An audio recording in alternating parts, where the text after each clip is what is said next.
سلام، روزتون بخیر. بریم چند دقیقه با هم یوگا کنیم. در حالت چهارزانو میشینیم، عمر رو ادا میکنیم، سر رو بلند میکنیم، از چهارزانو خارج میشیم. پاها رو به طرفین باز میکنیم، لنبر رو از زیر خارج میکنیم. سعی میکنیم کف پاهامون عمود باشه به زمین. دست‌ها رو میبریم بالا و از لولای هیپ به جلو خم میشیم. دست‌ها رو در دورترین جایی که ممکنه میذاریم. پاهامو تنظیم میکنم که انگشتان پام صاف و کشیده و اکتیو باشه و به سمت جلو آهسته آهسته هر چقدر که توانایی بدنم هست خم میشم. هیچ فشاری به خودم نمیارم، فقط تا اونجایی که استقامت دارم سعی میکنم به سمت جلو خودم رو هدایت کنم. دم میگیرم، از حرکت خارج میشم، دست چپ رو میبرم بالا، خم میشم به سمت پای چپ و انگشت‌های پامو میگیرم. اگه دستا به انگشت‌ها نرسید میتونید از کمربند استفاده کنید. اون یکی دست رو از کنار گوش رد میکنم و با دو دست انگشتا رو میگیرم. حالا از کمربندم استفاده میکنم که استفاده از کمربند رو ببینید. کمربند رو میندازم تو سینه پای چپم و با گرفتن کمربند سعی میکنم تا اونجایی که میتونم خم بشم به سمت پا. چیزی که هست اینه که اون در حقیقت قفسه سینه‌ام کامل رو به رو نگاه کنه، خم نشه به سمت پایین. با پای راستم حرکت رو انجام میدم. با دست راست انگشتان پای راستم رو میگیرم، خم میشم به سمت راست. مجددا تماشا کنید که با کمربند چجوری میتونم انجام بدم. از کمربند استفاده میکنم، خم میشم روی پای راستم و دست چپم رو از کنار گوشم عبور میدم. از حرکت خارج میشم، مجددا به سمت جلو خم میشم.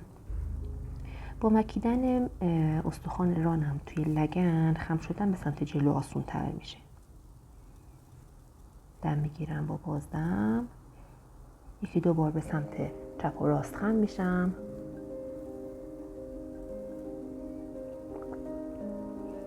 کشش رو قشنگ تو پهلواتون حس کنید. زیر زانومو میگیرم، پاهامو جمع میکنم. در حالت بادکناسان میشینم و سعی میکنم دست‌ها رو ببرم بالای سر. اینجوری فیله های کمرم رو حس میکنم، کشش رو توی کمرم حس میکنم. دست‌ها رو قلاب میکنم، میبرم بالای سرم. کشش رو تو کمر حس میکنم. کمر خیلی دوست داره قوز بشه، خیلی دوست داره از حرکت بیاد بیرون. اگه فکر میکنید میتونید در پشتتون به دیوار باشه و به دیوار تکیه بدید تا این حرکت رو انجام بدید، حتما این کار رو بکنید برای راحت تر شدن حرکت.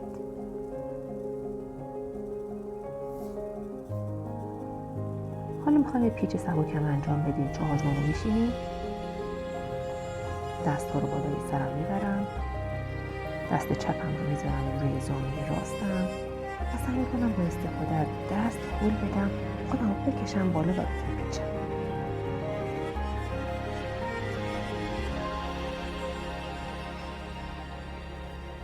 چند ثانیه دم و بازدم انجام میدم.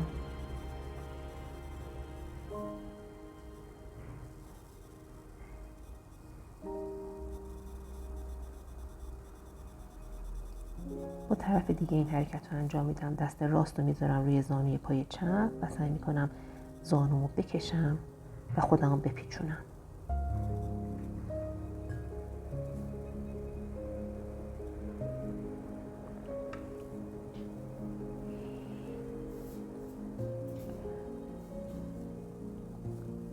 حالا پای راستم رو خم میکنم، پای چپم جمع شده است و این حرکت پیچ رو با فشار آوردن آرنجم به زانوی پای راستم انجام میدم و اینجوری پیچ رو انجام میدم.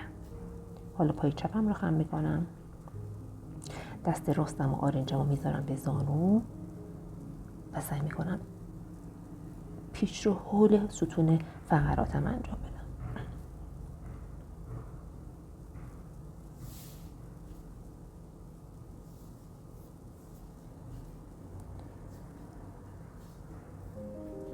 در حالت آدوموکو ویراسان قرار میگیرم. شونه هامو رها میکنم. لگنمو فشار میدم روی پاشنه پام و میرم تو حرکت آدوموکو شواناسان. اول با زانوی خم و قرار گرفتن روی پنجه پا حرکت رو انجام میدم. سعی میکنم با سرمو به سقف هدایت کنم و بعد آهسته آهسته اگه تونستم پاشنه پامو میذارم روی زمین. پای راست رو میبرم بالا.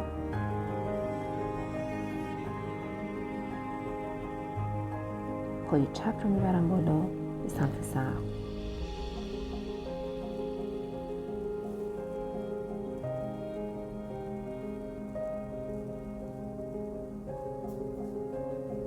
در حالت اوتاناسان قرار میگیرم.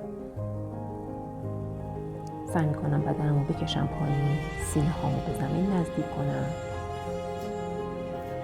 مجددا آدوموکو شواناسان، اوردنوکو شواناسان، آدوموکو شواناسان،